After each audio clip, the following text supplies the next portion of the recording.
Hello and welcome back to Fallout 76. I am Wiggle, and today we are going to take a look at Love Tap, one of the new named weapons that you can get from the Nuka-World on tour events.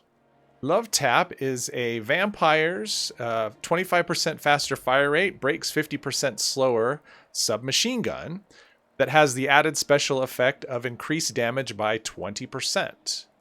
And what does that 20% actually look like?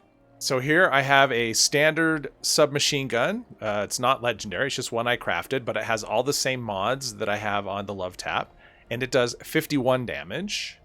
And the Love Tap has 57 damage, which is almost 12% more. I have it modded with an armor-piercing receiver, short light barrel, recoil compensating stock, a large quick eject drum, a reflex sight, and a suppressor. Now, I think submachine guns can be a lot of fun. They're nice for, especially for low-level areas. They can be, I don't know, they're just kind of like a nice, fun messing around weapon. As you can see, I mean, obviously Scorched aren't super tough, but against enemies that aren't heavily armored, they do really nicely. Especially when you can, with the suppressor on it, they work great as a stealth weapon. You can see I'm not detected at all, and they kill things very quickly. Now, if you compare that to a regular submachine gun, now it'll still do the job, but you can definitely see the fire rate is definitely slower. I think a faster fire rate on a submachine gun is definitely a way to go. I just think it has a cooler sound. Plus, it kills things very quickly.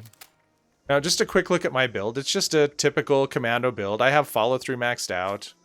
I've got all the commando perks along with tank killer, tenderizer. I have Covert Operative as well as Mr. Sandman.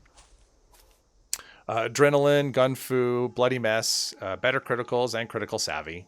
So nothing too special there. Now, against heavily armed enemies, I do have that armor-piercing receiver. So to be kind of curious how that does. Now, obviously against sentry bots with the fusion cores, that's always an easy kill with pretty much any weapon, so that doesn't tell you anything. But up here, we'll have some typical robots without the...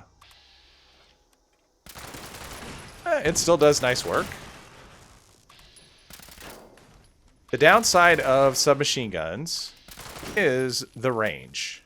Now, as you can see, the range on this is only 90, versus something like a handmade, which has a range of 174, and a fixer, which also has 174.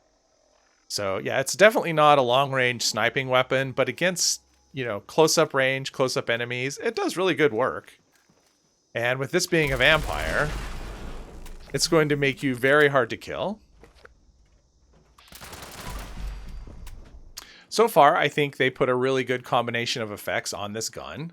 I would have preferred something like reduced AP cost, as the third star, but yeah, they don't ever, with these named weapons, they don't ever give us 3 perfect stars. They gotta, they gotta hold something back. But, even against super mutants, which tend to be your tankier enemies, it just does quick work. I mean, it makes really quick work of everything, and with it being silenced, you can stay in stealth mode all the time. And with the large quick eject drum, it reloads rather quickly, and 62 rounds is plenty. And it doesn't take a ton of bullets. I mean, it's not like I'm using a ton of ammunition to kill them any more than I would with... Whoa, there we go. I mean, I think this is actually a really good gun. You could actually use this... Wow. Okay, now I'm in danger.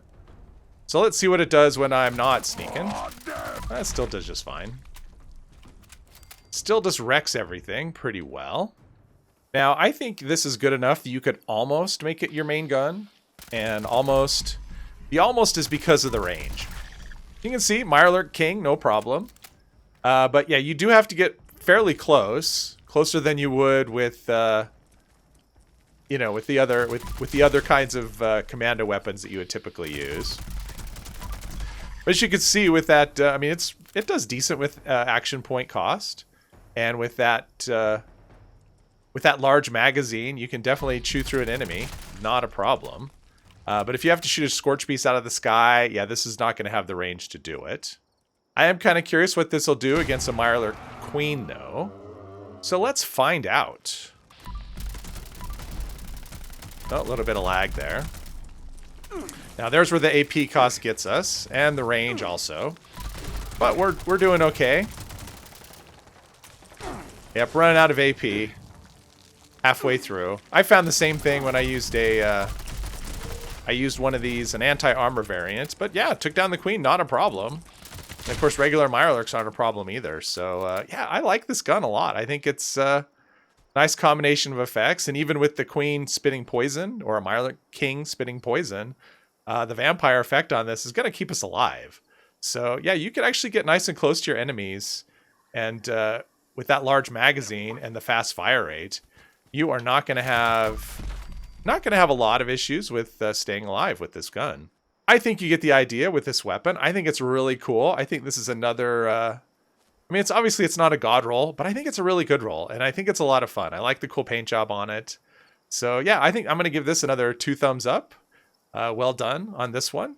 I hope you enjoyed this. If you did, please hit that subscribe button, and I hope you'll join me in the next one. Thank you very much.